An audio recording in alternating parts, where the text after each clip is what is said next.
पश्चिम बंगाल की फाल्ता सीट पर काउंटिंग पूरी हो चुकी है। बीजेपी के देवांशु 1 लाख से ज्यादा वोटों से जीत हासिल कर चुके हैं। वहीं सीपीएम के उम्मीदवार शंभुनाथ कुर्मी दूसरे नंबर पर रहे। वहीं चुनाव से पीछे हटने वाले टीएमसी के जहांगीर चौथे नंबर पर रहे।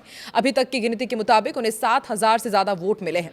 फाल्ता सीट पर कुल 22 राउंड की काउंटिंग हुई है। नमस्कार, मैं हूं आकांक्षा और आप देख रहे हैं न्यूज 18 का डिजिटल प्लेटफॉर्म। तो पश्चिम बंगाल की फाल्ता सीट जिस पर रिवोटिंग हुई थी, उस पर बीजेपी ने जीत हासिल कर ली है। यहां पर 285 बूथों पर 21 मई को दोबारा मतदान कराया गया था।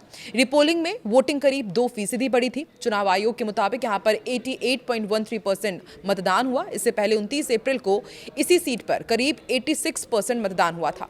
पश्चिम बंगाल की फाल्ता विधानसभा सीट पर हुए पुनर्मतदान के नतीजे भारतीय जनता पार्टी के लिए बहुत बड़ी खुशखबरी लेकर आए।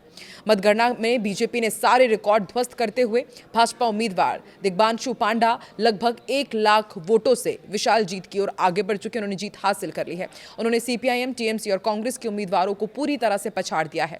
इस एक तरफा जीत पर बीजेपी बेहद गदगद है। बीजेपी नेता प्रदीप भंडारी ने इसे डायमंड हार्बर मॉडल का पतन और बंगाल में पीएम मोदी के विजन की ऐतिहासिक जीत बताया। राज्य की सत्ताधारी ऑल इंडिया तृणमूल कांग्रेस के उम्मीदवार जहांगीर खान का प्रदर्शन बेहद निराशाजनक रहा है। जो पिछले कई सालों से इस सीट पर अपना दबदबा दिखाते आए हैं, वो सिर्फ 7,756 वोट पर ही संतोष कर रहे हैं। कांग्रेस के अब्दुल रज्जाक मोल्ला को भी मात्र करीब 9,763 ही वोट मिल पाए। ये आंकड़े फाल्ता में कमल की निर्विवाद आंधी की गवाही दे रहे हैं। इस अप्रत्याशित और ऐतिहासिक बढ़त से बीजेपी खेमे में जश्न का माहौल देखने को मिला। पार्टी के दिग्गज नेता और प्रवक्ता प्रदीप भंडारी ने इस सफलता को बीजेपी की जनता का एक बड़ा राजनीतिक संदेश करार दिया। भंडारी ने सोशल मीडिया प्लेटफॉर्म एक्स पर पोस्ट किया और लिखा कि डायमंड हार्बर मॉडल ढह गया है।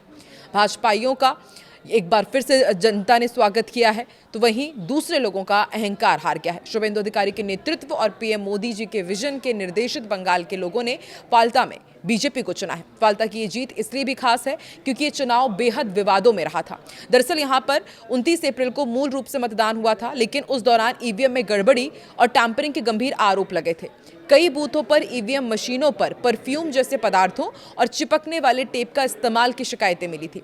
इसके बाद चुनाव आयोग ने गहन जांच की, जिसमें कई मतदान केंद्रों पर लगे वेब कैमरेज के फुटेज के साथ कथित छेड़छाड़ की बात भी सामने आई। इन तमाम गड़बड़ियों के चलते बूथ लेवल अधिकारियों, पीठासीन अधिकारियों और चुनाव पर्यवेक्षकों की भूमिका पर भी गंभीर सवाल खड़े हुए थे।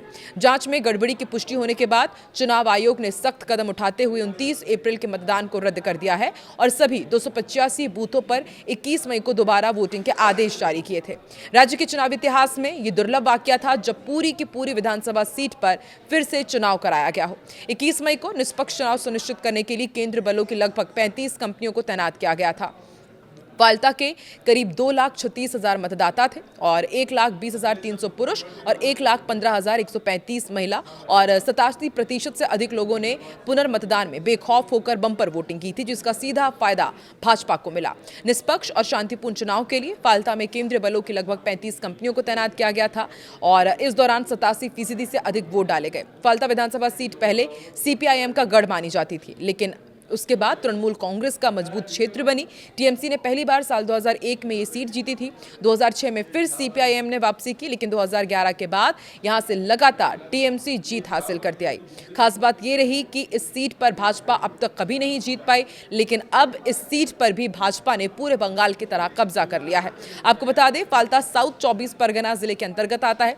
जिले में कुल 31 सीटें हैं और फाल्ता को छोड़कर बाकी 30 सीटों में बीजेपी ने 10 सीटें जीती थी। सागर, द्वीप, गोसाबा, सोनारपुर के साथ जादवपुर, टालीगंज, बेहला पूर्व पश्चिम जैसे शहरी इलाकों में बीजेपी ने पहली बार जीत दर्ज की और अब फाल्ता भी उसने अपने नाम कर लिया है। हालांकि बासंती, कुलतली, रायदिघी और बजबज जैसी सीटों पर टीएमसी अपनी पकड़ बचाने में सफल रही। फाल्ता विधानसभा सीट पर इस बार कुल 6 उम्मीदवार मैदान में थे। मुख्य मुकाबला भाजपा और टीएमसी के बीच माना जा रहा था, लेकिन टीएमसी इसमें कोसों पीछे चली गई। सोचिए, चौथे नंबर पर रहे इसके उम्मीदवार। हालांकि दोबारा वोटिंग से 2 दिन पहले ही टीएमसी उम्मीदवार जहांगीर खान ने 18 मई को चुनाव लड़ने से इंकार कर दिया था, लेकिन फिर वो चुनावी मैदान में आए और अब बुरी तरह हार गए हैं भाजपा के कैंडिडेट दिग्बांशु के सामने। आपको क्या लगता है, क्या वाकई यहां पर मोदी का जादू चला या फिर शुभेंदु अधिकारी ने यहां पर जिस तरीके से काम किया, अपना दमखम दिखाया, उसका असर था कि फाल्ता सीट पर भाजपा ने जीत हासिल करके इतिहास रच दिया है? कमेंट सेक्शन पर अपनी राय जरूर दें।